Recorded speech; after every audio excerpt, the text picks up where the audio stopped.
Have you ever wondered why you overreact to stressful situations or other things that come your way and you just think, why am I doing this? Why do I keep doing this over and over and over again? In this video, I'm going to talk to you about PTSD and why it's important for you to understand how it works and then how it may give you more understanding of how you interact with other situations.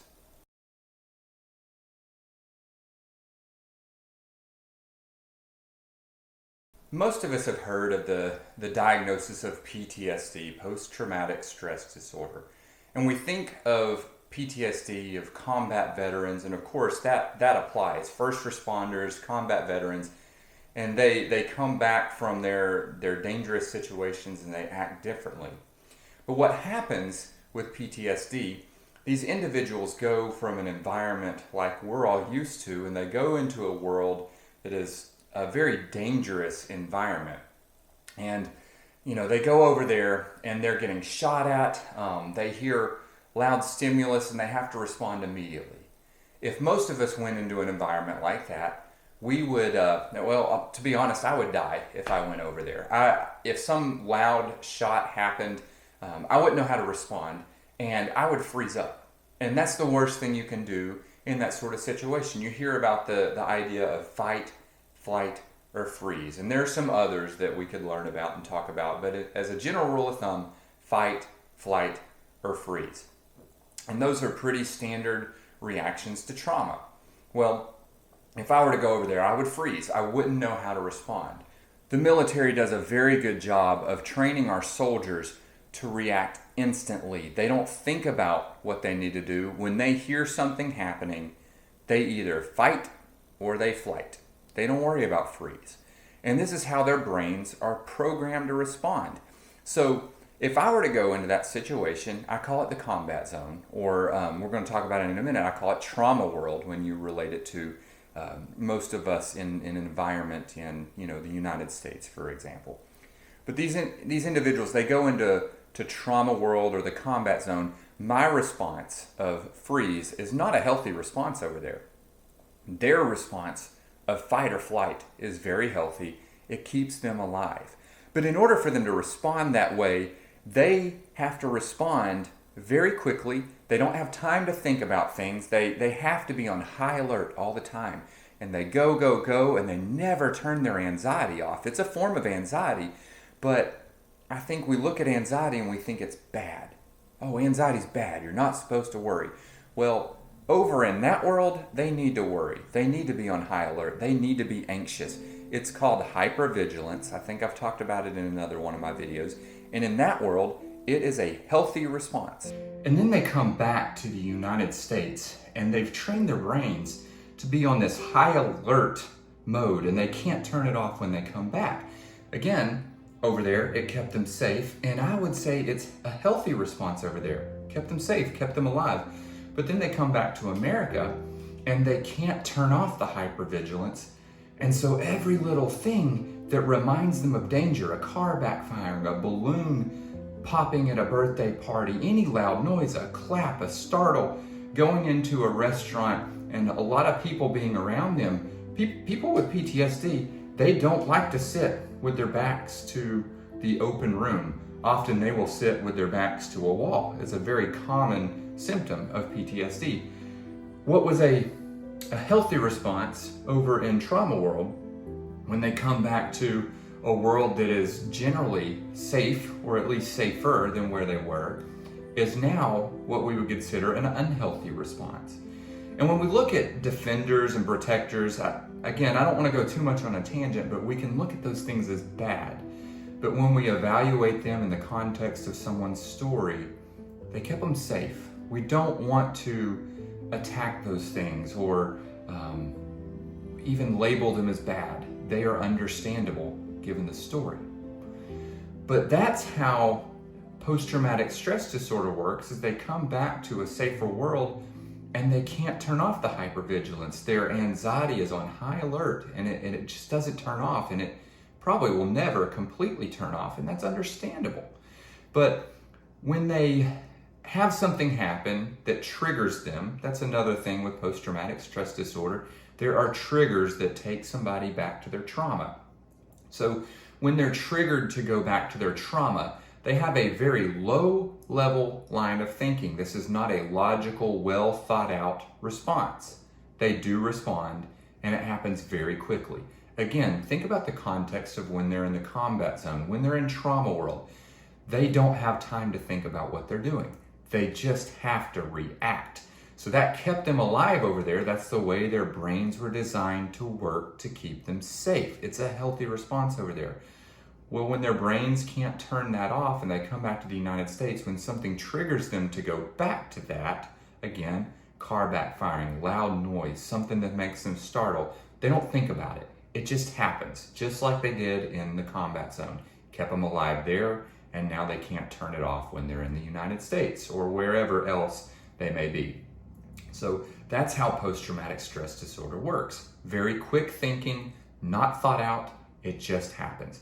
Well, then over time, they have time to look at the facts and think through it, and then they start making a secondary response that is a little more well thought out. It makes a little bit more sense. So you can kind of picture the trigger, then a response, and then a secondary response. And as they work and gain insight into this, you have trigger response, secondary response, trigger response, secondary response, trigger response, secondary response. The goal is to shorten the time. There's always going to be that initial response that's not well thought out, because that's just the way their brains have been designed to interact with in those situations. So the goal is to shorten the response between the first response and the secondary response, the more well thought out logical response. And you can imagine the feelings that go along with that when they start coming out of their emotional response and they have their secondary well thought out response. It's going to take them a while to calm down. We've talked before about the feelings that are associated with things, and those feelings are still there even when they logically know something's going on. But generally, that's how post-traumatic stress disorder works. So we can think about the combat zone, somebody going to combat in a foreign country, and that's generally what we think of with post-traumatic stress disorder, but there's so many more levels to that. I can't tell you how many counseling sessions I have sat in, and I'm telling somebody, I think you have post-traumatic stress disorder, and they say, whoa, no, there's no way. I haven't been through some sort of trauma. Or I'll even ask them directly, have you ever been through a trauma? They'll say no. And then I start giving some examples, and they start thinking about it, and they end up with a diagnosis of PTSD, and they didn't even realize they'd been through trauma. It happens all the time because people think that trauma is just a reference to veterans or first responders and people that do things like that. But post-traumatic stress disorder has to do with any kind of response to something that threatens serious bodily harm, whether they experienced themselves or witnessed it or something like that, serious bodily harm, that is considered a trauma. So we, of course, have the first responders and the veterans, but people who have been through abuse as children, physical abuse or sexual abuse, maybe somebody's been in a car wreck. It can even happen where somebody hears a story about something. There's a thing called vicarious trauma, where you end up being traumatized out of somebody else's trauma. This can really happen. So there are all different forms of trauma, okay? So we get into the outright post-traumatic stress disorder, but I want you to think about how some of these concepts may relate to you. It's not just about these big T's, you hear big T, little T's. There are other things that happen. We all have our own stories. And when we think about whatever it is that you've been through, maybe you have been through a divorce, or maybe you have been through some sort of abuse, or maybe you have been in a work situation that was controlling and micromanaging. I don't know what your situation may be, but those things affect the way your brain is wired. I interact with people, teenagers, on a daily basis who have substance use addictions. They are addicted to drugs. And you think their families may have some sort of trauma related to seeing their kids come home intoxicated or high. Maybe they witnessed them overdose. Maybe a husband has had an affair, or even a wife has had an affair, and these families are exposed to these situations, whatever that might be. So I call that trauma world, okay? So we have the combat zone for the veterans. I also think about this idea of trauma world for these things that people experience that may not be out and outright PTSD, but they are definitely traumas. And so maybe these teenagers, they've had years upon years of addictions, and their families are begging and pleading with them, wondering if that phone call in the middle of the night is that call that they've been dreading. And then the relief the next morning when that child comes home and at least he's in his bed now and he's safe. And this goes on for years. That is what I would call trauma world. So these guys, they go to treatment, and then they get out of treatment and go home. And then, maybe they've been doing well for 2 years. And then all of a sudden, they don't call home one night, and maybe their phone just went dead, or maybe they got stranded on the side of the road with a flat tire and couldn't get in touch with their parents for whatever reason. But their parents get triggered back into this idea of trauma world. That's what I call it. They're triggered back into trauma world. And they have that first emotional reaction that's not well thought out. And they just react. And so maybe the next day they're able to work through it and have a more logical response, but that emotional response may seem like an overreaction. The kid may say, "Whoa, why are you reacting this way? I've been doing everything right."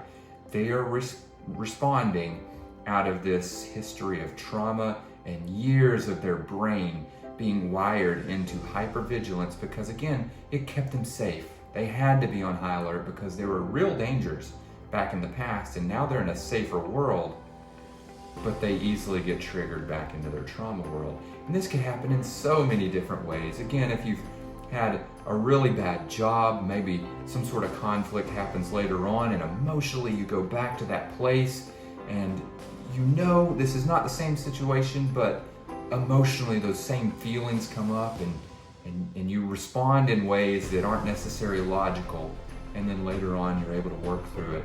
Hopefully this will give you insight as to why you're doing that. Or maybe your family has been through a divorce, and then conflict happens later on, and you fear abandonment, or whatever it may be. Emotionally, you just react. It's that primary response, and then hopefully you are able to recognize that and have a secondary, more well thought out response that's a little bit more logical. And we want to shorten those responses. We want to gain insight into it. We want to understand that our brains are wired out of necessity and out of an attempt to keep us safe. It's understandable. We want to gain more insight into it. But all of us have been through our stuff, and we all respond out of our stuff. And so I just want to give you that little bit of insight, a little bit of education. So it's about the idea of post-traumatic stress disorder, but then realizing we've all been in our trauma world, and we need to recognize what our trauma world is and how it has affected us, and then how we respond based on trauma world, gaining more insight into that, and then recognizing a little bit earlier when we've been triggered into our trauma world, and trying to shorten those responses where we can not necessarily react as extremely. The reactions are shorter in nature. We're able to get ourselves back to baseline a little quicker. So hopefully that'll give you something to think about. I want you to think about what your trauma world might be and how it affected you, and maybe learn a little bit from it, and be a healthier version of yourself. That's what we're all working for. So if there's anything you need to ask me about, feel free to respond in the comments below. If there's any topic you want me to address, if this is giving you some thoughts, I don't know, anything you think about, feel free to respond in the comments. I will do my best to respond to them, and I hope this has been helpful for you.